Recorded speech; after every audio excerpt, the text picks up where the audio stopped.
Fala turma, tudo bem? Sejam todos bem-vindos a mais um MD Ensino Cast. E hoje estamos aqui, eu e Juliana Cosme, como de costume ultimamente, né?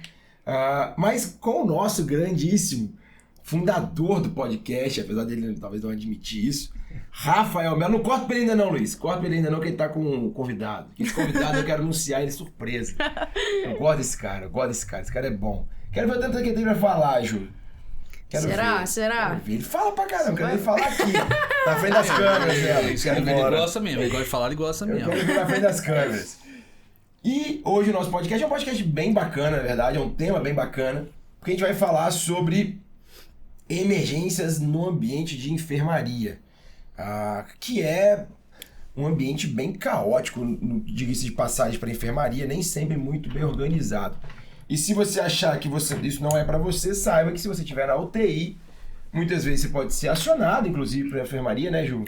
Várias vezes já aconteceu. Pronto-socorro também. Chegar lá. E se você estiver no pronto-socorro, também. Mesmo o seu hospital tendo um serviço de medicina hospitalar muito power e muito evoluído, igual o que esse nosso convidado participa, coordena e lidera.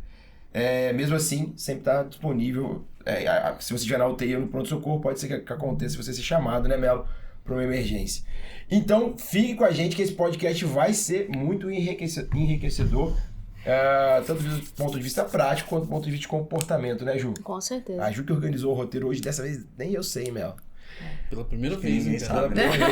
Mal eu sei. E para então apresentar o nosso convidado, nosso queridíssimo Marcos Aguilar. Corta pra ele, Luiz. Corta pra ele. Mostra essa carinha bonita dele. Olha lá. Aí. Marcos com a mãozinha assim. Marcos Aguilar, que é médico pela Universidade de Vila Velha, UVV, especialista em clínica médica no Hospital Evangélico de Cachoeiro de Itapemirim. Ele é head, ele é líder, coordenador do nosso serviço de medicina hospitalar do Hospital Jaime dos Santos Neves, além de plantonista da UTI do Hospital Santa Rita, plantonista da UTI do Hospital Central e corredor. Vai correr a minha maratona. Um atleta. Que, na verdade, graças a Deus, porque ele queria jogador jogar bola. de futebol. Não, ele tentava e jogar corredor bola. hoje. Não, ele tentava jogar bola, viu que não dava, como a maioria das pessoas que correm em linha reta, nada conta se você corre. E acabou indo pro coisa. E namorada Samila, que é maravilhosa. Samira. Eu sempre confundo, eu falo, é Samila, né? Samira. Tá bom. Samira, desculpa, Samira. Desculpa.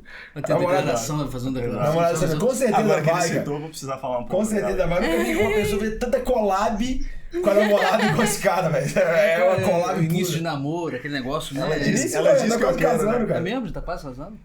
Vai ter uma festinha? Na cara do gol, né? Vai ter uma festinha pra gente, né? Vamos programar isso aí no podcast futuro. Vamos falar melhor sobre isso aí. Inclusive, precisamos chamar a Samira aqui pra falar sobre vascular, falar sobre punção. Legal. Ela tá dentro. Vamos E combinar. não, tem uma coisa a mais também. Marquinhos é de Teixeira de Freitas. Boa, legal. Boa, Rafa.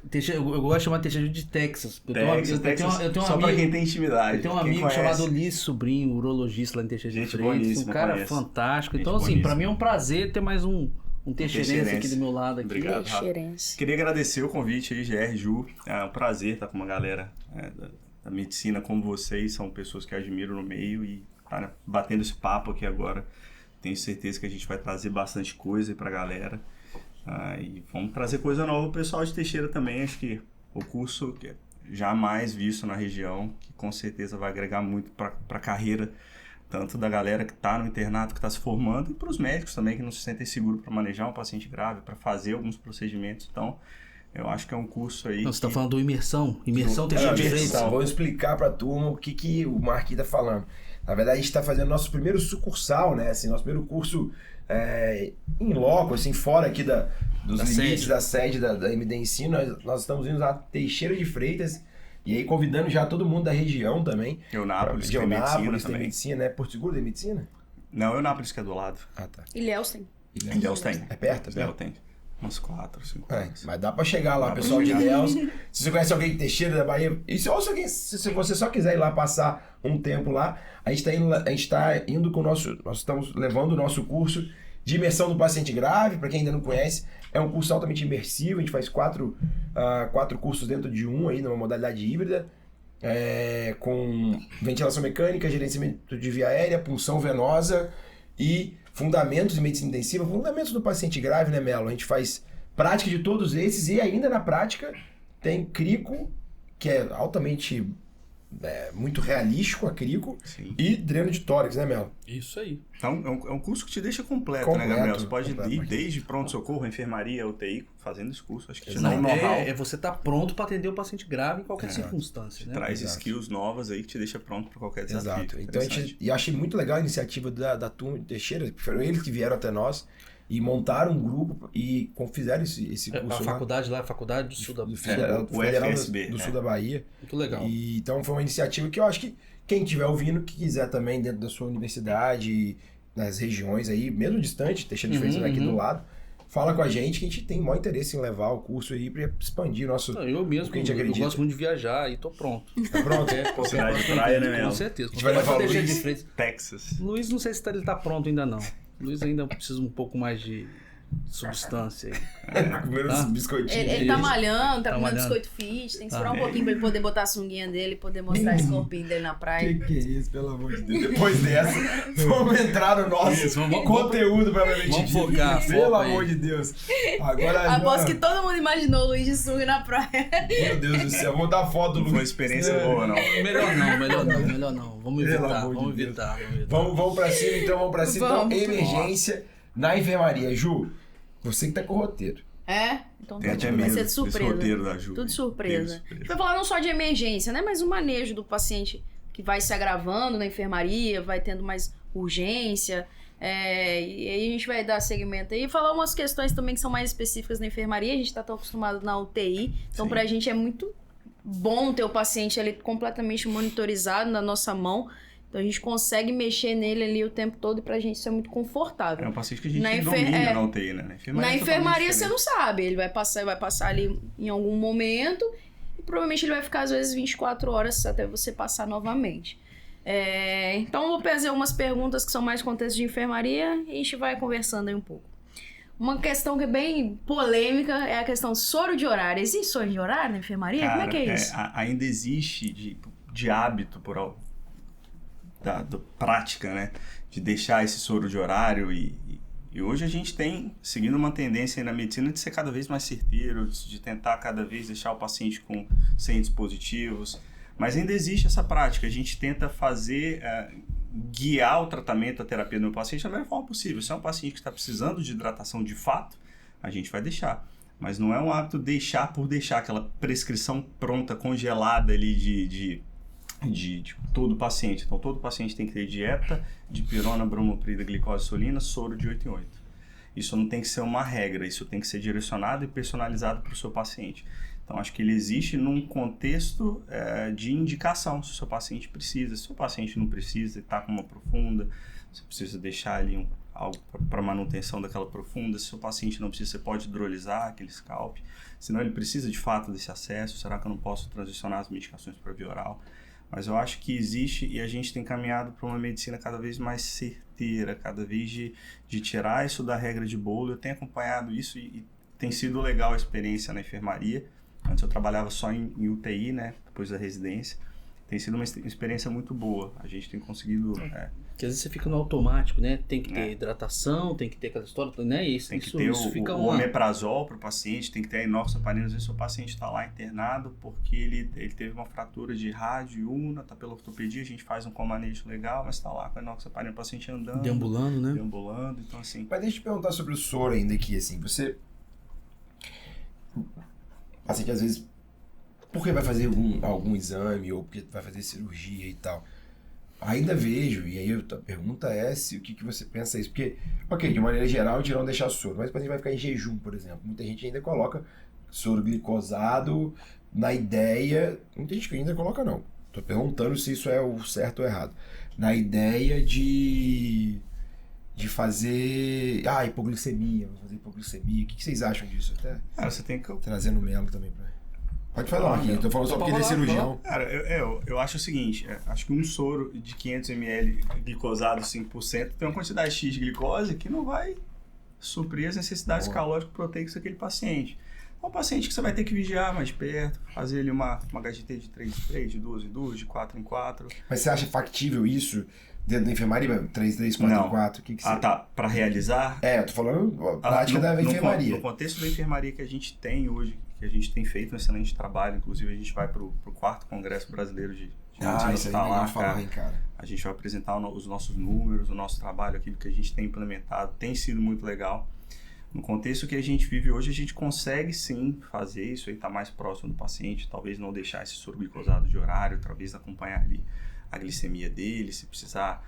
A gente pode deixar um esquema alternativo, infusão contínua, calculado, né, com uma glicose basal, mas a gente consegue fazer e ir acompanhando essa glicemia. Se precisar, a gente corrige, ficar sempre de olho. A gente consegue ter esse controle, consegue ter mais dominado no contexto da enfermaria que a gente vive hoje, né? A gente sabe que há muitos modos operantes aí de medicina hospitalar, mas o que a gente tem feito... Cara, se você quiser até, assim, só para quem estiver escutando entender um pouco esse contexto que a gente está falando, porque que, inclusive, está levando números tão expressivos para São Paulo. Como é que funciona hoje, assim, rapidamente, porque não quer nem entrar na modelagem de medicina hospitalar, a gente até tem um podcast lá no começo que a gente já fala bastante sobre isso, a gente pode fazer um outro podcast. Com um cara que conhece muito. Que é o vulgo seu irmão. Eu posso elogiar do Marcos Pereira. Isso é um negócio muito... Isso aqui é um ambiente bem familiar.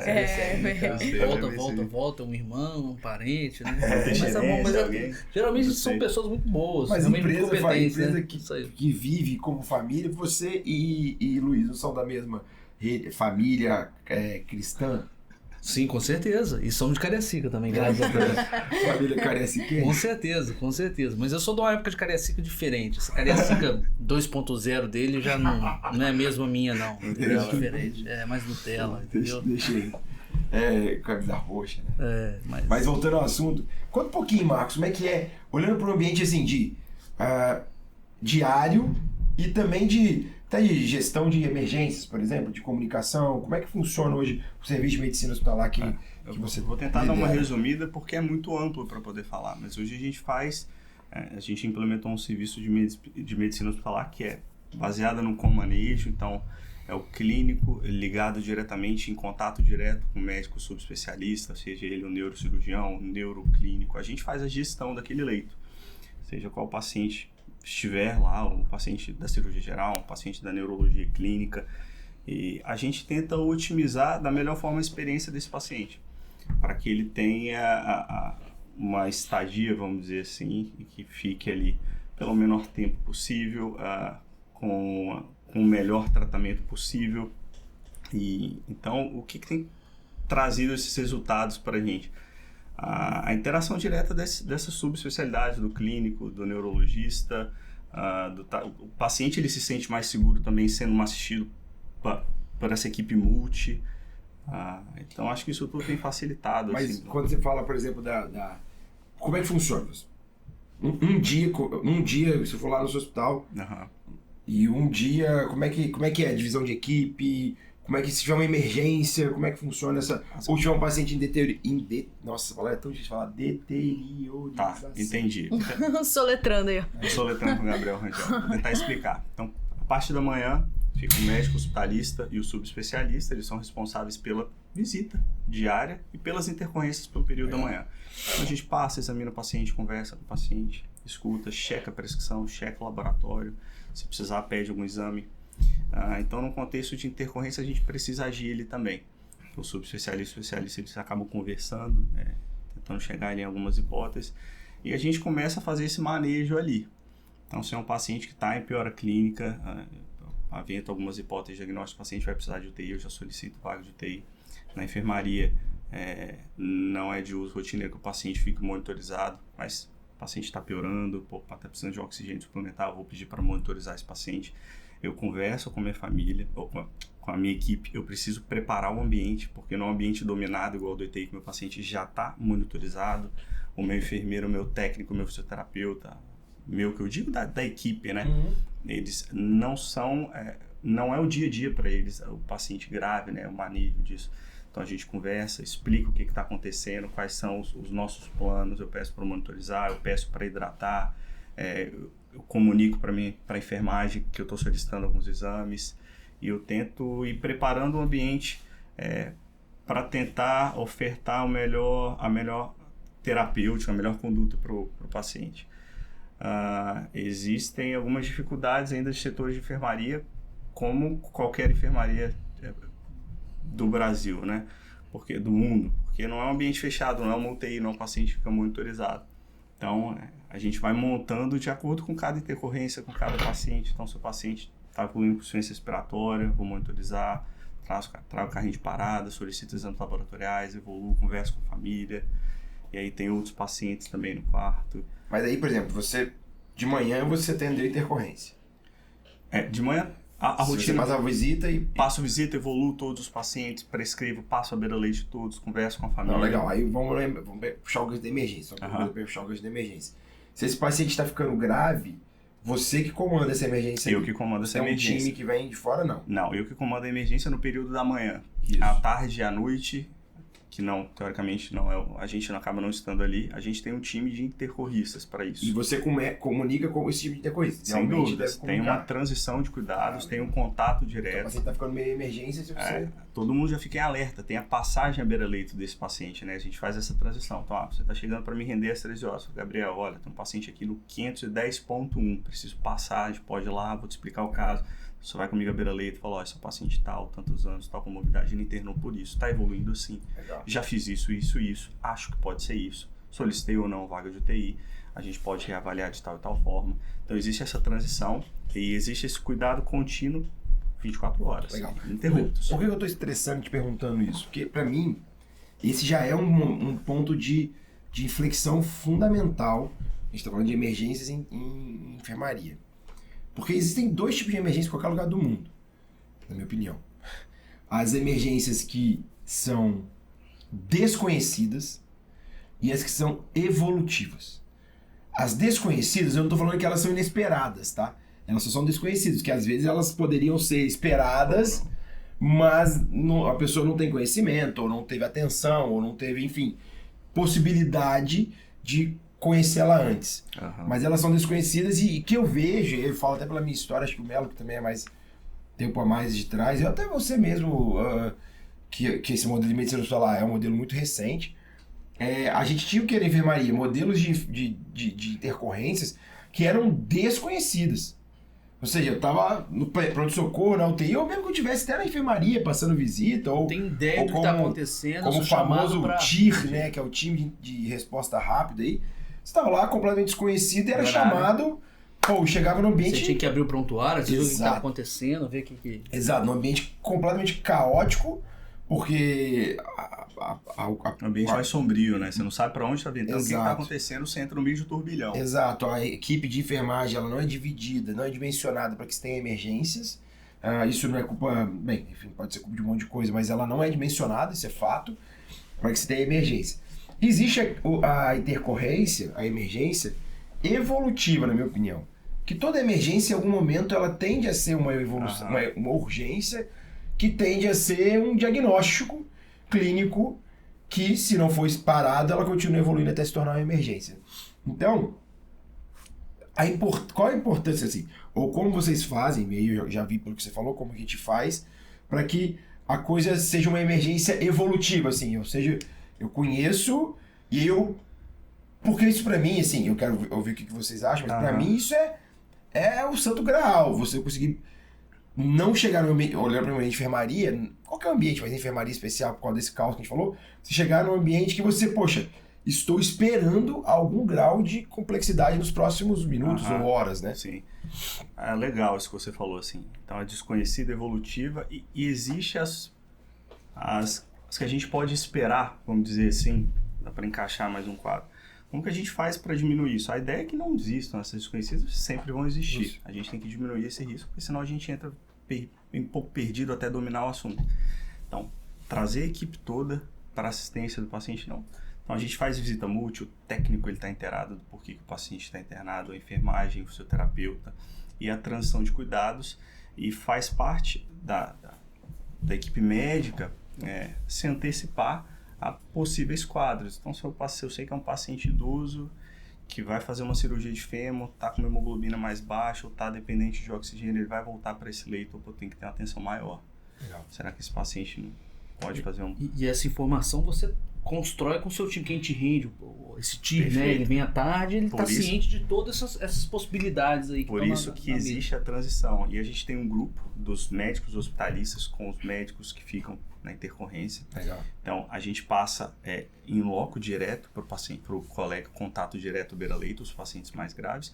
E um outro pontual, a gente sinaliza. Cara, olha, tem um paciente que ele voltou, estava um pouco desconfortável ali, precisando de um catéter lito, acho que ele está um pouco mais congesto, ele tem uma insuficiência cardíaca. Então, cara, ele já se antecipa desse possível desfecho ruim. Então, já não é desconhecido, já é conhecido. É mais fácil para a gente tratar, para o intercorrista tratar, acompanhar à tarde e à noite, para a gente fazer o cuidado contínuo do paciente. Então, a ideia é sempre diminuir essas intercorrências desconhecidas. Eu acho que trazendo todo mundo, dando a responsabilidade, distribuindo para todo mundo e não deixando só para o médico. O enfermeiro ele ajuda muito, o fisioterapeuta ele ajuda muito, o técnico ele ajuda muito. E aí, todo mundo ali no momento de intercorrência, que chega esse intercorrista, a equipe ajuda, doutor, o paciente estava assim, e dessa forma mais cedo. Não, ele está aqui internado por isso. No contexto de um evento desconhecido para o colega, o paciente acabou evoluindo de uma forma ali que a gente não esperava. Então a equipe acaba ajudando também até o médico que está na intercorrência ali com algumas informações pontuais. Muitas vezes não dá tempo parar para ir no computador checar porque esse cara está internado. Então a equipe ela te mune de informações que te ajudam a manejar melhor aquele paciente. Eu acho muito interessante a ideia da medicina hospitalar, porque assim, eu estou generalizando aqui, mas minha visão do clínico, estou dizendo que minha primeira formação é cirurgia. Não, estou falando sério agora. Tá, graças a Deus. É de que o clínico, às vezes, né, ele viu o paciente parecer para parecer para dor abdominal, parecer de cirurgião, então, ele disseminava aquela informação toda para o time, né, para as especialidades todas no hospital, e esse paciente era o ele médico ficava, dual, né? isso, esse paciente ficava sem dono, assim, sem direcionamento. Sim. E a ideia da medicina hospitalar é muito interessante. Eu falo isso com o Marcos, que assim, a gente também é muito próximo, mas o Marcos eu conheço um pouco mais de tempo. Você fala, Marcos, eu brinco e fico implicando muito com o clínico, falando clínico, a máquina de parecer, mas a medicina hospitalista para mim, me mostrou um outro lado, e eu acho que isso é uma evolução da clínica médica, assim, do internista, que é centralizar esse cuidado e dividir com a equipe, mas ele coordena um cuidado, ele assume esse doente. E isso é muito interessante da medicina hospitalar. E não é um hospitalar, centralizar ruim, né? É um centralizar de puxar um pouco a responsabilidade e tentar dividir menos, porque quanto mais pessoas você traz para o cuidado daquele paciente, você fragmentada, traz mais, né? você fragiliza o cuidado, porque são opiniões muito diferentes. E muitas vezes você vai se colocar ali, um fala para colocar o diurético, outro fala para não sei o que eu vou fazer. Então assim, você tem que ter o domínio do seu paciente e esse modelo que a gente está implantando no Jaime já há um pouco mais de um ano e que tem dado muito certo, é muito disso, de centralizar mesmo a parte clínica junto com o subespecialista, em conjunto, no contato direto, sabe? Não, fico muito feliz que aquele velho clínico tá morrendo mesmo, graças a Deus. Que seja nas mãos da medicina hospitalar, porque aquele cara que não assume doente, que parecer pra tudo quanto é lado, Marcos, realmente isso me incomoda demais, paciente cara. Da prescrição congelada, do IBP, exatamente, da heparina, no padrão de horário. Exato, Do antibiótico. Cara, vou te falar um negócio que agora você tá entrando na minha seara aí. Não, se você quiser, pode vir pra cima. Luiz, corta pra mim. Pode vir pra cima, eu tô pronto. Pode cortar pra mim. Volta pra ele. Volta pra ele. Fazer um corte disso, cara. Não, se você quiser trazer o velho clínico pra mesa, pode trazer, pode botar ele aqui, que eu falo da cara dele, o velho clínico, tá? Não, tô falando do novo clínico, é o novo clínico. O clínico que eu acredito. 4.0. Exato, o clínico que eu acredito. Esse clínico tá aqui, a gente tá aqui hoje, pô. Então é isso que eu acredito. Mas eu vou te falar o que eu acredito, então. Esse debate do clínico aí, da medicina hospitalar, e a gente vai voltar depois pra emergência. O clínico nunca existiu, mano. Na verdade, o que acontecia? O que no Brasil se forçou a ter? E o Marcos, e aí você pode até dar sua opinião, Marcos, que o Marcos, ele mudou a chave depois que ele conheceu um novo ambiente. Se eu estiver errado, você me corrige. Mas, por conversas prévias que nós já tivemos várias. Mas eu quero dizer que o clínico nunca existiu. Sabe por que o clínico nunca existiu? Porque aqui no Brasil... Tem dúvida que nunca existiu. Tem dúvida. Porque aqui no Brasil, a clínica médica, ela sempre foi um pré-requisito para alguma coisa. Isso aí. Então, aqueles que ficavam como clínicos, na verdade, eles foram criados numa cultura de que não, aqui no Brasil tudo é um especialista, entre aspas, porque todos nós somos especialistas, inclusive o clínico, vai da cardiologia, ou da pneumologia, ou não sei o quê. Então ele se sentia oprimido, eu diria até, a tomar posições com relação a algumas condutas. Por quê? Porque no entendimento geral, na cultura brasileira médica, de especialidade, o pneumologista tinha que falar do DPOC, o ICC era com o cardiologista. Só concluindo, isso nunca foi segmentado, isso nunca foi fragmentado. Sabe, o paciente é um paciente. É óbvio que é fundamental o pneumologista, é óbvio que é fundamental o cardiologista. Mas é tão fundamental quanto alguém que faça essa conexão. E, acima de tudo, alguém que faça a gestão do ambiente da enfermaria. E aí vem a medicina hospitalar, que, na verdade, vem de fora para dentro, vem dos Estados Unidos, que criou colocou esse nome, mas nem tanto, se você for lá ler os primórdios da medicina hospitalar, nem tanto na competência técnica, mas muito mais na competência administrativa e de gestão. A medicina hospitalar ela vem para ser muito mais um âmbito de gestão e administrativo do que técnico. No Brasil ela se tornou técnico, porque o Marcos não fica pedindo 200 pareceres, ele entende a solução que ele tem condição de dar para aquele doente. Sim. Entende? E aí acaba se tornando, por mais ambíguo, mais contraditório que isso seja, uma especialidade. Porque agora, para você cuidar de um paciente na enfermaria, você precisa ser hospitalista. A clínica médica, vamos dizer assim, parecerista ou internista, no sentido de passa, visita e vai embora, isso tá acabando. Sim. Isso sim tá acabando. Legal. Eu cavei a cova, você jogou o cal, tá perfeito. Na verdade, ele disse que ele não existiu. Ele quer falar. Não, eu concordo. Eu acho que essa galera que você citou, Gabriel, acho que eles caminhavam um caminho que já existia, sabe? De tudo ao cardiologista, ao DPOC do pneumologista, tem uma insuficiência cardíaca, eu vou pedir o parecer da cardiologia. Então, acho que eles já caminhavam um caminho que era trilhado. E a gente tem desbravado hoje esse novo caminho dessa, vamos dizer, não sei se é isso o termo, essa nova medicina, sabe? Mais certeira, mais centralizada. Sim. E eu acho que isso tem trazido melhores resultados. E tem um lance, assim, que aí pode ser até polêmico se eu falar, mas assim, a partir do momento que você começa aí, eu quero ver sua opinião, mas a partir do momento que você começa a manejar um paciente com ICC, DPOC, com infecção, com nunca é uma coisa só, nunca vai só. O especialista, de uma maneira geral, que também está mudando um pouco, ele também está vindo para dentro do hospital, mas durante muito tempo esse especialista, ele estava no ambulatório. Sim. Então, na hora que o paciente internar, beleza, eu tenho DPOC, vou lá falar os últimos tratamentos do DPOC. Mas como isso se comporta no paciente, que é o seu João, de 65 anos, que é diabético, hipertenso, tem ICC, tem síndrome do pânico, tem fibromialgia e DPOC, e tem abstinência ao tabagismo, como que isso se comporta é completamente diferente do que o tempo. Para mim, as especialidades médicas, as áreas médicas são divididas em tempo, tá, Marquinhos?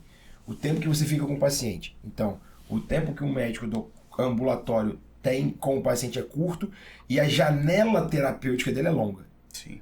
Então, ele fica 40 minutos, 30 minutos com o paciente dentro do consultório e ele tem uma janela terapêutica de, às vezes, semanas, 2, 3 dias. E o ambiente é muito mais favorável para esse. E o ambiente é muito favorável. A janela terapêutica, por exemplo, a janela que um paciente, por exemplo, fica na anestesia, assim como o pronto-socorro, por exemplo, o emergencista, ela é um tempo ultra curto, tanto do ponto de vista de contato com o paciente, quanto de janela terapêutica. Então, o anestesista ele tem minutos. O emergencista, muitas vezes, até um pouco mais do que o anestesista, mas ele tem minutos. Ele fica algumas horas com o paciente, só que a janela terapêutica dele é em minutos, ele muda em minutos. O intensivista, ele tem uma janela terapêutica média, que eu acho, que é, ele fica por um tempo, ele fica intenso com o paciente, 24 horas conectado com o paciente, e as intervenções dele vêm de dias. E o hospitalista, e aí não é nem o hospitalista, a gente vem na conclusão do meu raciocínio. O hospitalista, que é a enfermaria, você tem uma janela de tempo que é, eu fico com contato com o paciente por um período prolongado diariamente, não chega a ser 24 horas, eventualmente como mas é um UTI, tempo legal. Mas é um tempo longo, e um tempo médio e uma janela terapêutica média, porque você quer encurtar o máximo de tempo possível de internação. Então, a partir do momento que você tem isso precisa ser uma especialidade. Sim. Porque o cara do consultório, ele vem visitar o paciente ele vem no hospital, com a mesma ideia que a cultura dele, de pouco tempo de contato e muito tempo de janela terapêutica. Se eu sou intensivista e vou lá, eu também vou com outra ideia. Sim. Eu tenho muito tempo de contato com uma janela terapêutica mais curta que a da enfermaria. E pra mim, isso caracteriza qualquer especialidade. Sim. Entende? É isso que caracteriza qualquer especialidade. A janela entre o tempo de contato e a janela terapêutica. E aí, por isso que eu entendi, foi aí que eu entendi que a medicina hospitalar, ela é uma especialidade que ela veio para resolver uma dor de muito tempo, que é até absurdo a gente não ter antes, que é este paciente que fica numa janela média, com um tempo médio para médio prolongado de contato, de plano terapêutico, vamos dizer assim. E enfim, era isso. Sono de horário. E o sono de horário. E até para esse colega que pega que era o especialista do ambulatório que via o hospital dar um parecer, ele pegava o paciente em outro contexto também, um paciente no contexto de uma infecção, um paciente no contexto de um pós-operatório, ele pegava o paciente no contexto também. Então o tratamento ele também tem que ser individualizado, muda um pouco do que ele pega no consultório, ele tem esse tempo para tratar, ele faz esse... Exato. Otimiza o tratamento, reavalia daqui a um mês, então para ele é tudo muito diferente. E que a gente centralizando isso, a gente consegue fazer esse manejo. Óbvio que pontualmente a gente sim pede parecer das subespecialidades e a gente precisa também, mas a gente consegue reduzir assim, de uma forma absurda, a gente consegue graças a Deus. Antes da medicina hospitalar, acho que no Jaime era no próprio Jaime, por exemplo, os ortopedistas, eles tocavam os próprios pacientes deles, né? Eles eram responsáveis pela evolução, pelas prescrições. E era um número muito maior de acontecer, porque não é criticando, não é o dia a dia deles. Não é a especialidade deles. A parte deles operar. A parte dele é operar, a puxação, a fratura. Então, assim, quando a gente vem com esse modelo, com esse modo operante, que é a medicina hospitalista, a gente consegue centralizar, a gente consegue trazer essa responsabilidade até para que ele trabalhe também mais solto da parte dele. E aí a gente consegue trabalhar com essa janela terapêutica, esse tempo que a gente tem com o paciente da melhor forma possível. Cuidado só melhora. Agregando o maior valor. Isso aí, cuidado só melhora. Cara, é bonito de ver o que a gente faz lá. Eu não sabia que eu gostava tanto do que eu faço hoje. Depois, eu lembro quando você me chamou para conversar a primeira vez, fiquei com medo, falei, cara, será que é isso? Eu lembro que até o final do ano passado você tava com um negócio de fazer cardiologia, né? Um negócio assim. Tem essas assim. ideias, né? Não, tem até hoje. Tem até hoje? Não, tem, fala isso em público. Ele não, fala aqui, assim. Mas tem até na minha frente você não vai falar isso não. Mas, cara, a ideia é assim, é muito legal de ver o trabalho que a gente implementou hoje. Quando você me chamou, eu falei, cara, será que é isso? Pô, eu adoro TI, TI é massa demais. Pô, isso aqui tá pro Santa Rita. Tá. Resultados. Tem nada que motiva mais e que engaja mais do que resultado. A diferença é você saber qual o tempo que você vai esperar o resultado. Mas quando você começa a ver, né, Ju? E falando em números, você olha, número de decorrência diminuindo, tempo de internação do paciente diminuindo, tempo de reinternação no UTI diminuindo, número de leitos cedidos, leitos cedidos, a experiência do paciente lá no hospital. Saúde, assim, é legal de ver isso aí. A estrutura de saúde é modificada. Acho que reflete na UTI também. Claro, né? Com certeza. Diretamente para o hospital. Então, tem sido bem legal esse trabalho que a gente tem implementado. O paciente sai da UTI, consegue ter uma condução, né? Ele volta menos para a UTI, consegue ser deshospitalizado de maneira mais rápida. E as equipes são muito interligadas, né? A nossa equipe da enfermaria com a equipe da UTI. Então a gente consegue fazer uma transição legal de cuidados para dar um segmento com esse paciente, para deshospitalizar ele o quanto antes com a maior segurança possível, para que esse paciente não volte. Não deshospitalizar a qualquer custo para o paciente voltar 48 horas, 4 dias, 5 dias, com segurança. Então tem sido muito legal essa experiência na enfermaria. Eles têm uma pauta ali, Marquinhos, que a gente atravessou, mas o assunto tá bom, Não, tá bom, eu falo a Ju, só ver que ela conversa aqui, não, é alto nível. Então, não, tem perguntas legais, eu dei uma olhada. Tem perguntas legais? Então, todas são legais só. Não, falando em intercorrência, né, a gente até falou um pouquinho. Você aula de hiponatremia? Agora que eu lembrei. Gravei. Tá, graças a Deus. Do nada. É porque eu olhei do nada aqui, eu lembrei. Do nada. Não precisa cortar não, tá, Luiz? Não precisa cortar não, porque, pô, você vê como é que ele tá focado no assunto do podcast. Não, isso é porque eu tô lembrando, porque o Luiz vai querer ir embora daqui a pouco e ela teria que gravar, era isso. Entendi. E pra quem não sabe, qual que é o que eu falo aquela, né? Pra quem não sabe, a gente tem uma comunidade no Telegram e a plataforma mdensino.com que a gente tem compartilhado um monte de aula, tanto da Ju quanto minha, que daqui a pouco a gente não pode falar ainda, né, Ju? Surpresa. É surpresa. A gente vai lançar aí uma plataforma realmente de atualização de aula. Fiquem atentos, mas enquanto a gente ainda não lança este produto, vamos dizer, esse streaming, quando a gente não lança isso e explica melhor o que será, a gente está possibilitando um drops, pequenas doses homeopáticas, tanto na comunidade do Telegram quanto na plataforma em si. Então, segunda-feira sempre tem uma aulinha da Ju minha nessas coisas, nessas plataformas. É isso aí, tá bom. Pronto, pode falar pode agora. Continuar. Tá vendo? Ela ia me criticar, mas agora ele tava dando parabéns. Quadra pra ele. Você mandou bem, você saiu bem. Vou cortar, Luiz. Vou cortar pra mim. Isso não estava ensaiado, foi totalmente fora do script, mas deu certo. Deu, no final virou a propaganda. E aí, falando de intercorrências, Marcos, o ambiente enfermaria para intercorrência costuma ser muito caótico. Acho que por mais que você tente preparar a sua equipe, eles nunca estão preparados. Acho que nem mesmo o médico intercorrista. Lógico, existem casos que são meio que inesperados mesmo. Existem situações que não estavam dentro ali do esperado e acaba acontecendo. Então, a PCR, às vezes uma insuficiência respiratória com indicação de intubação ali lá, já na enfermaria. E aí, assim, quando você chega numa situação dessas, assim, você não sabe a história do paciente, você não sabe. Você chega perdidão ali no meio do caos. Como que você tenta mitigar todas as consequências disso tudo, né? Como que você maneja a sua equipe? É sempre muito difícil, né, Ju, a intercorrência no ambiente de enfermaria, porque realmente não é um ambiente preparado para o manejo do paciente grave. A própria equipe ela não está preparada. E se você chega num contexto de que você não sabe nada do paciente, se é um contexto de parada cardiorrespiratória, você tem um protocolo para iniciar, tenta controlar ao máximo o ambiente da melhor forma que você pode. Você tem muita gente, a gente vai tirar familiar, com licença para os familiares, organiza a sua equipe, mostra segurança, liderança, tentar coordenar da melhor forma. No Jaime a gente tem uma facilidade que todo paciente ele tem a sua evolução e a sua prescrição impressa próximo ao seu leito. Isso facilita aquele contato de segundos ali só para você dar uma lida e tentar entender. Muitas vezes o seu enfermeiro te traz alguma informação, pode ser, doutor, esse paciente é internado por um TCE, ele fez crise convulsiva, ele tinha um sangramento, estava acompanhando só, o paciente rebaixou, chega num contexto, o paciente está sonolento, lascou 5, opa, você sabe para onde correr. E aí você vai orquestrando isso com a equipe, precisa de um ventilador, deixa o carrinho de parada do lado, vai fazendo comunicação em alça direta para cada um dos seus colegas que estão ali te ajudando para tentar organizar. Mas sempre que acontece essas urgências desconhecidas, é sempre um mundo, vamos dizer, sombrio, porque você chega, se você não se antecipou, você não teve um colega que te alertou também, porque ele não sabia, o paciente estava bem, seja um TEP ou um paciente que ressangrou, por exemplo, sempre um desafio a ser manejado esse paciente.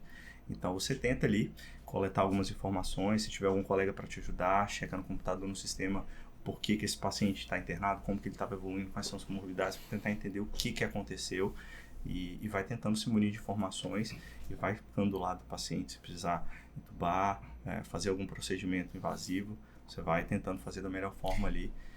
E aí entra a importância também do prontuário bem escrito, né? Cara, de prontuário, assim, eu sou muito chato com prontuário, às vezes eu fico até preocupado com tanto que eu encho o saco. Eu tenho toque com prontuário, eu gosto de prontuário organizado. Não é eu gosto do prontuário organizado, ele tem que ser organizado. Tem que ser, isso aí. E talvez... As informações têm que estar muito claras, né? E talvez a parte mais importante, na minha opinião, queria a opinião de vocês também, você tá na UTI, Gabriel também, da Ju também. Pra mim, a parte mais importante, eu faço questão de caprichar nela, é a minha impressão, lá embaixo, de impressão. Minha impressão é sucinta, eu preciso saber que o meu paciente internou, o que aconteceu com ele nesses dias e como que ele está agora. Porque se você pegar, Ju, você nunca viu meu paciente, você vai abrir meu prontuário, vai ter 3, 4 linhas, você vai falar, cara, sei pra onde você tá ventando. Joga o computador. E tem que ser algo curto, né? Joga pra cima do computador e vai atrás do seu paciente. Eu já vi impressões que são grandes, você bate o olho e você fala, caramba. E aquele feeling aqui. Resumão. É aquele feeling assim, sei o que é agora. Cara, pra mim é a melhor, esse é o prontuário que eu falo, cara, que bom que tá assim. Não, acho que é legal, concordo com você, mas assim, Marcos, isso não é fácil de fazer não, tá? O colega conseguir construir em poucas linhas o que realmente ele tá percebendo do doente é um aprendizado, tá? Sim, eu acho que assim, é um treinamento. Isso, ele precisa, né, treinar para ele conseguir construir isso aí. É muito interessante, eu acho que isso é muito importante você conseguir trazer aquilo de maneira bem objetiva, mas nem sempre um doente, às vezes, com um mês de internação, né, e não é fácil, mas eu concordo totalmente com você, eu acho que é isso aí, eu acho que a gente tem que buscar deixar muito claro o que esse paciente está vivenciando nesses últimos dias, né? Eu tenho uma opinião, assim, que já tive até discussões em outro momento com o pessoal da UTI, eu enquanto emergencista, enquanto clínica enquanto hospitalista. Inclusive, foi com o Júnior, o próprio Júnior aqui, na ocasião, quando eu estava na frente da medicina hospitalar lá do Evangélico, e o Júnior era da UTI. Quem não sabe, o Júnior e eu somos amigos, sócios, eu sou parceiro, enfim. Mas nós já tivemos essa discussão e eu continuo com esse pensamento. Júnior GD Alves. O grande GD Alves. Grande GD Alves, conheço.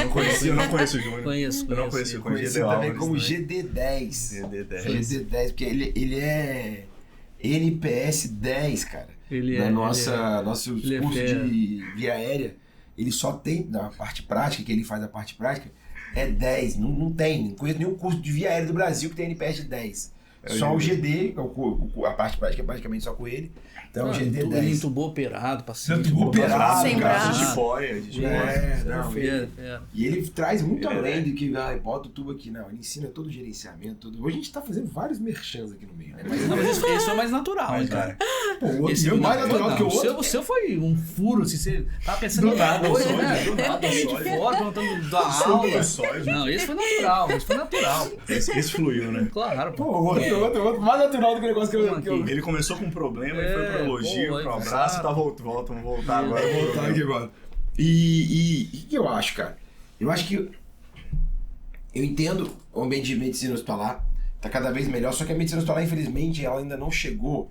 E tudo que você falou, e tá perfeito, tudo que vocês fazem lá no Jaime, que é uma organização, transição de cuidado, isso faz parte daquela intercorrência, daquela emergência evolutiva. Sim. Então eu tô vendo a evolução do meu paciente, eu consigo transicionar o cuidado. Sim. Eu tenho equipe Facilita, que consegue né? me ajudar. Eu consigo lá, minimamente, alguns minutos antes, enxergar o meu prontuário e me antecipar. Só que tem aquela que eu falei que é desconhecida, que aconteceu e desconheceu. E aí, gente, minha opinião, o dia que a gente tiver uma medicina hospitalar que bypassa só o serviço médico, que te enxerga a fisioterapia, a enfermagem, todos os outros serviços, com uma construção muito mais robusta. E aí, além de processo, eu estou falando aqui de pessoas, de aumentar o número de pessoas, tanto de enfermaria, de enfermeiras, quanto de fisioterapeuta, a gente vai poder ter um ambiente mais controlado. Mas isso não é uma realidade. Sem dúvida. E aí, o que eu penso sobre emergência, estou nem falando tanto urgência, emergência na enfermaria. Eu penso que o ambiente é muito caótico nesse cenário. E aí eu tô falando de novo, daquela não controlada, tá? Daquela não conhecida. Não esperada, perdão. Eu acho que você tem que ter um objetivo, bem prático, assim, pra tu chegar e quase com a ABCDE, cara. Isso aí. Via aérea, respiração, circulação e por aí vai. E olhar e falar, puxa, o paciente está em franca insuficiência respiratória, preciso resolver isso aqui agora, vou entubar. Ou não, identifico que existe um risco de insuficiência respiratória. UTI, tô levando o paciente. Isso aí. Poxa, a UTI não consegue receber esse paciente agora, não tem essa vaga, é uma coisa difícil. É óbvio, eu vou lá, não tô aqui pedindo para ninguém olhar o prontuário, nem nada não. Eu vou organizar, peço a alguém para trazer o prontuário até mim. Mas o que eu quero dizer é que para mim, um ambiente tão caótico, você tentar fazer muito gestão desse ambiente é muito difícil. Sim. Durante uma emergência. Então tem que ser quase que sistematizado mesmo. Você olha, cara, isso aqui não tá dando bem, eu tô aqui no B aqui de briefing, então o paciente tá evoluindo, ele tem um risco muito eminente, tá saturando, frequência respiratória de 36, uso de musculatura acessória. Vou entubar agora? Não preciso entubar agora, por quê? Porque eu tenho mais meia hora, 40 minutos. Em 10 minutos eu tô na UTI. Cara, fica do lado dele, tudo que você falou, mas deixa eu entubar na UTI, cara. Isso aí, ambiente. Mas deixa eu entubar na UTI. Polêmico, isso eu sei. Uhum. Daqui a pouco os hates vão voltar de novo. Eles estão voltando, hein, bicho? Eu fui falar uma coisa parecida disso aí. Eu tomei tanta porrada que eu não perdi até o caminho. Né, meu? Eu tomei falei, eu falei. Mas eu acho que não, mas é porque as pessoas, aí é a visão do médico que vai receber o paciente. Ele quer receber o paciente entubado, pulsionado, sedado. Exatamente, né? E aí o cara esquece que o Gabriel falou aqui, né? Do ambiente pouco controlado, do ambiente caótico. você tem que resolver a causa que tá levando aquela intercorrência. Exato, cara. Não dá pra você fazer muito mais do que isso, não. Se tiver condição de levar pra UTI sem expor esse paciente, foi isso que eu falei em relação ao transporte, me bateram pra caramba. Se você puder transportar esse paciente com segurança pra UTI, pra ele ser eventualmente entubado na UTI, eu não vejo problema disso. Lógico, com segurança o tempo inteiro, tá? Por favor, não me batam de novo, tá? Inclusive até a questão do prontuário. É comum, às vezes, cara, quando eu recebo paciente, tô na UTI, recebo paciente de alguém que trouxe paciente do PS ou da enfermaria, rapaz, eu não reclamo se o cara não me passou bem, assim, uma boa passagem. Lógico. Sabe por quê? Porque Sim. talvez se eu identifique que a pessoa é recorrente na sua ineficiência, e é um problema de ineficiência, beleza. Mas, de uma maneira geral, é um problema de ambiente. Sim. Ele não teve tempo para poder pegar uma mega Manejar história, perfeito. manejar, mas esse é o meu, lembra da história do tempo? O emergencista, ele tem que tomar várias decisões, o tempo que ele fica com o paciente é pequeno, e a tomada de decisão dele, o ciclo terapêutico dele também é muito curto. Sim. Então ele tem que tomar decisões e não dá para ficar com muita enrolação. E a gente fica criticando muitas vezes o cara lá do alto da UTI fazendo essa crítica. Então eu acredito que no ambiente de enfermaria, no ambiente emergencial de enfermaria, a gente deveria, emergencial desconhecida, a gente deveria agir de uma maneira quase que sistemática. Sim. E o que for possível deixar para fazer num ambiente mais seguro, for possível. Óbvio que nem é para ninguém deixar o cara chegar parado na UTI. Óbvio isso que a gente tá falando. Se você não tem vagas de UTI disponível, você vai falar, vou esperar sair a vaga. Ou mesmo se tiver a vaga, tá com na hora 30. Exato, mas ao menos se tiver a vaga e, poxa, exato. Vai demorar pra tem sair. a vaga, daqui a 10 minutos sai, mas, pô, o paciente tá com a hora 50 ml hora. Vai fazer o transporte com a hora 50 ml hora? Pô, acho Faz que sentido. não, cara, porque se você perder esse acesso, ou talvez, mesmo que esse acesso você não tá nem infundindo, aí você vai ter que estar habilitado para fazer tudo ali. Você está habilitado para cuidar desse paciente não é o problema, você tem que estar. Só que se você consegue levar ele para um ambiente mais seguro, eu entendo que é melhor para o doente. Pode não ser melhor para o plantonista da UTI, mas para o doente é melhor. É isso aí. Ô Gabriel, vou fazer uma pergunta polêmica para você, a sua opinião Ah, é? sobre protocolos. Aí você vai Pelo que eu entendi, talvez neste contexto aí, talvez protocolos eles sejam bons, né? Cara, assim, você fala que é polêmico, porque eu sou meio anti-protocolo, assim, na verdade não gosto, na verdade eu não sou anti, na verdade eu sou super a favor do protocolo. Entenderam? Eu sou a Você favor, entendeu, mas né? não sou contra, mas, cara... Eu não sou anti, eu sou a favor. Mas não sou contra, mas também não sou opinião positiva. Ô Luiz, faz um corte disso, por favor. Não, deixa o jeito que tá, porque é como ele pensa mesmo. Não, cortar pra gente virar meme. Não, eu quero dizer o seguinte, protocolo pra mim, mano, ele mediocriza.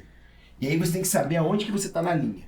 Ok. Eu tô abaixo da linha da média. A gente discutiu isso. Eu tô abaixo da linha da média, ou seja, eu não tenho conhecimento, ou eu não tenho uma organização mental para poder gerenciar aquele ambiente, então faça um Concordo protocolo. com você. Que aí eu vou mediocrizar, vou trazer pra média, é melhor do que eu sei hoje. Congela muito, cara. Exato. O cara se sente favorável E aí, tô tranquilo. Exato. E aí qual que é o problema do protocolo? Que é onde eu brigo muito, incomodo muito, principalmente é o que eu tento não ensinar para os residentes. Que é, você tem que ser acima da média.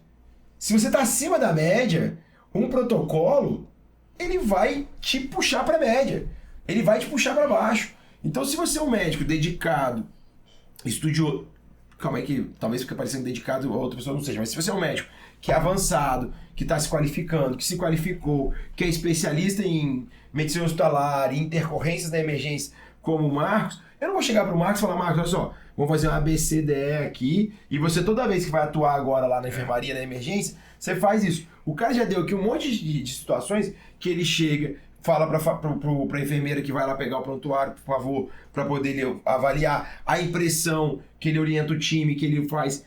Já tem uma organização que é muito melhor. Ele já tem a passagem do quadro. Já tem a passagem do quadro. O doente está piorando o padrão respiratório. Ele vai chegar e vai olhar para aquele doente, ir pro ambiente dele e fazer uma gestão muito melhor do ambiente. Porque se eu virar para ele, ó, faz assim, assado, faz um fluxo assim, blá, blá, blá, blá, blá, entende? Então, assim, depende da sua maturidade. Um serviço como o Marcos está falando, me parece um serviço muito mais maduro. A gente conhece, é um serviço muito mais maduro que... Dependendo do protocolo, na verdade não é protocolo, é quase que Você mindset. limita a conduta daquele cara, que ele poderia mais- individualizar melhor para o paciente, Exato. acaba limitando, porque ele vai falar, peraí, eu tenho que fazer esse protocolo, Exato. eu não posso seguir por aqui, tem que ser E por o aqui. pior do protocolo, que aí se você foge do protocolo quando você está acima dele, muitas vezes você é criticado. Então, por isso que eu sou contrário a protocolos, porque para mim, o protocolo ele vai sempre mediocrizar. Diferente de algumas coisas de sinais de alerta. Então, por exemplo, você tem uma organização numa emergência para que não se esqueça de fazer nada. Então, por exemplo, você vai ter olha, tá respirando, enfim, faz algum ABCDE que seja, para você não esquecer de fazer algo. Mas não para te indicar fazer algo, entende? Então, por isso que eu digo, não é que eu sou nem contra nem a favor. Depende do estágio de maturidade que tá você e sua unidade. Se eu tô abaixo da linha da média, ou seja, abaixo do que dá... Se você fugir do protocolo, você vai fazer merda. Exato, é isso. Mas é isso. É isso, e aí, não tá melhor você seguir protocolos. Claro. Eu me lembro muito bem que quando eu me formei, e aí você pode criticar ou não, mas eu fui logo trabalhar no UTI. Cara, eu decorei todos os guidelines que eu podia decorar sobre aquele perfil de UTI que tinha. Por quê? Porque eu era abaixo da média daquilo dali. Eu não era intensivista, eu não era especialista em nada, eu tinha acabado de formar. Você vai acertar muito mais. Eu vou acertar muito mais. Eu tinha lá minhas habilidades de punção, de intubação e tal, mas eu não tinha conhecimento técnico para gerenciar e cuidar do paciente grave durante 24 horas. Eu não tinha tudo isso. O que eu tinha? Um monte de protocolo. E eu fui lá e li um monte de protocolo e garanti aí, a minha mediocridade. Se enquadrou no protocolo, okay. Eu vou lá e trato o paciente. Exato. Com certeza eu não fiz nenhum mal para doente nenhum, porque eu estava enquadrado dentro dos protocolos que eram necessários. Agora, hoje, que eu sei além do protocolo, certamente eu consigo fazer muito mais do que o Gabriel de 2010, sei lá, 2009, quando estava nessa situação. Graças a Deus. Muito tempo, hein, jovem? Tá velho, né, cara? Mas assim, gente... Você nessa mesa aqui é o único que foi meu residente, inclusive. Ele não gosta de falar isso, não. Quem? O Melo? Toda vez ele fala isso, cara. Toda vez ele fala isso. Sacanagem, você ofendeu. Não, eu tenho orgulho disso. Ele acha que não, mas eu não falo que o Gabriel ele já é muito emotivo. Você fala essas coisas pra ele, ele acaba de chorar aqui, sei lá, fazer um poema, mandar um poema, um negocinho. Isso não é pra mim, né, Luiz? Nós somos de Cariacica, cara. Tá maluco, cara, tá maluco. Mas aqui... Explicou. Mas até falando um pouquinho de intercorrência, o que você... assim, né, pensando no plantonista de enfermaria ou o cara que tá no pronto-socorro que vai dar suporte da enfermaria, o que você acha que seja interessante para esse cara na hora de assumir esse plantão? Como é que ele deve enxergar isso? Tem alguma coisa que ele possa fazer para eventualmente se antecipar alguma coisa, conseguir garantir um plantão com, né, de alguma forma trazer mais segurança para ele estar atuando ali? Você tem alguma dica nessa? Eu acho que ele tem que sempre individualizar, eu concordo com o Gabriel, acho que o protocolo em muitas ocasiões eles te limitam, acho que você tem que sempre individualizar, tentar avaliar aquele paciente e estimar um risco para ele, pois o paciente é grave, ele vai evoluir mal, é uma insuficiência respiratória, preciso entubar, preciso puncionar, o que eu preciso fazer, preciso transportar esse paciente precisa de UTI, sem antecipar, talvez, o que eu fazia na residência, cara? Lá eu era do time de intercorrência, não, residente de fazia. Isso, não te perguntando, às vezes o cara tá no hospital, tem 5 andares, cara, um monte de enfermaria, você não conhece metade das enfermarias. O que eu fazia? Você chegou no plantão, e aí? O que é legal, talvez, de fazer? Chega no seu plantão, no Jaime são 3 intercorrências à noite, né? Então, passa no 5º andar, dá uma volta ali, pergunta pra enfermagem, tudo tranquilo, tem algum avalia um paciente ou outro. Tem um paciente precisando de assistência, um paciente com dor, algum paciente com uma dispneia, algum paciente que vocês queiram pontuar pra gente. Acho que se interar mais aqui para se apresentar, tô de plantão hoje à noite, vocês precisaram de alguma coisa. Eu acho que essa comunicação direta acho que facilita também e até você acaba descobrindo de forma precoce, porque sempre surge alguma coisa. Você não pode ir, se você for, você vai descobrir. Aquilo, não procura o que você acha. Eu lembro que eu ia e falava, não vou fazer isso não, mas eu passava lá, doutor, vou aproveitar que você tá aqui, porque tem um paciente que tá só num litrinho. Aí você olhava, o paciente estava no edema agudo, o paciente estava com gesto, já estava muito hipertenso. Eu acho que talvez esse round... eu acho também. Não dá pra você passar e examinar todo mundo no beira-leito, exame de 50 pacientes. Mas não dá até porque essa não é também... Não é a proposta. Ele não quer também, essa não é a proposta, mas eu acho que dá, você individualiza nos pacientes ali que você acha que são potenciais ou que já estão evoluindo, né, naquela fase evolutiva. Agora é interessante também fazer essa passagem ali, essa conexão com a enfermagem, com os técnicos, dá uma volta rápida. Claro, às vezes o cara chega no plantão, entra no quarto e espera a chamada da PCR, né? Aí, parece que a gente parou, doutor, aí realmente... e assim, não faz essa, vamos dizer, essa busca ativa, né, de identificar o problema para atuar. E legal. Cara, você pegar o problema mais precoce é a melhor coisa do mundo. Você pegar na catástrofe na enfermaria, você vai ter o caos instalado. E aí o que o Gabriel falou, é como se tudo ficasse escuro ao redor e o barulho hardcore no mais alto. Aí falasse assim, pensa aí, amigo. Então é um momento que você não quer chegar. Então se antecipar, talvez passar ali, conversar com a enfermagem, dar uma volta no andar, sentir como é que estão as coisas. Depois não, depois você se aloca em algum lugar ali, vai checar algum exame de algum paciente, sempre tem algumas intercorrências. A gente sempre passa algumas pendências, checar algum exame laboratorial, solicitar algum novo exame, suspender alguma reposição. Mas eu acho que essa tentativa aí de se antecipar, esse round aí, a 1h, às 7 da noite também, talvez possa ajudar bastante. Eu fazia isso na residência, eu sempre descobria alguma coisa e eu me antecipava a ela, eu sempre achava. Era legal de fazer isso. A gente tem conversado, assim, a equipe de intercorristas lá do Jaime é muito boa, os meninos são muito bons, muito dedicados, assim, e a gente tem uma relação muito boa, muito próxima. Então essa transição, essa conversa direta, esse contato direto facilita bastante, sabe? Legal. Legal. Ô Marcos, assim, na UTI a gente consegue fazer o controle álgico do paciente muito ali por perto, né? O paciente sente dor, a gente tá ali em cima dele pra medicar, ver se tem alguma coisa diferente, entender se essa dor é só um contexto de pós-operatório ou se é alguma coisa que me chama mais atenção. E na enfermaria não tem muito isso, né? Muitas vezes vai ficar na mão ali da enfermagem, de entender. E aí, como é que você orienta a sua equipe em termos, olha, essa dor você medica, essa dor você chama o intercorrista? Como é que você faz isso? A gente tenta fazer o bom controle da dor. O hospitalista conhece melhor o paciente, ou o subespecialista que está ali, o hospitalista conhece melhor o paciente, a gente tenta adequar a analgesia guiada para aquele paciente. Óbvio que a gente pode ir embora dali mais tarde, o paciente mobilizou para um banho, mobilizou no leito, ele sentiu mais dor. E a gente faz algumas orientações, mas em algumas oportunidades o paciente vai precisar de reavaliação. Na UTI, a gente está sempre ali para reavaliar o doente, então o paciente é muito mais fácil, Ju. Agora, no ambiente de enfermaria, fica um pouco mais complicado, mas a gente deixa ali alguns critérios para dor. Então, são pacientes com fratura de fêmur, a gente orienta o padrão da dor, mais localizado, a gente consegue deixar alguns analgésicos, algumas medicações para controle de dor. Então, se muda o padrão, o técnico ele aciona o enfermeiro aciona o intercorrista vem para avaliar o paciente. A gente tolera ali, é individualizando mesmo o paciente, não tem como falar um padrão de dor, sabe? Sim. A gente conhece o paciente que está ali com a gente acompanha todos os dias, entende a causa que faz ele estar internado, né, na causa principal dali, então fica mais fácil. Agora a reavaliação dessa dor, que num leito de enfermaria, em qualquer enfermaria é um pouco mais difícil. Então, o técnico está mais inteirado, a enfermagem estando mais inteirada, ela consegue acionar o time. Eu acho que a pergunta da Ju, assim, na UTI, eu consigo imaginar na UTI todo mundo com analgésico a critério de aí, mas na enfermaria não dá pra fazer um negócio desse, né? Imagina um plantão, todo paciente da enfermaria com analgésico a critério chamando você, doutor, e aí? Pode fazer analgésico? O paciente tá com dor. Isso deve ser um desafio também, né? Porque a gente também fazer analgesia de horário é sempre aquela discussão que a gente sempre faz aqui, né? Sim. Que também não é o melhor caminho, né?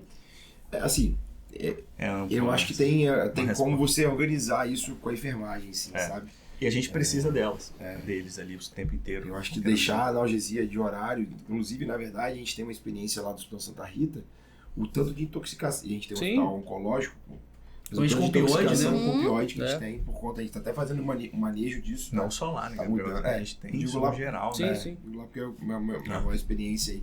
Mas a gente tem mudado, o Malo tá mudando algumas coisas, inclusive, relacionadas a isso, por conta disso.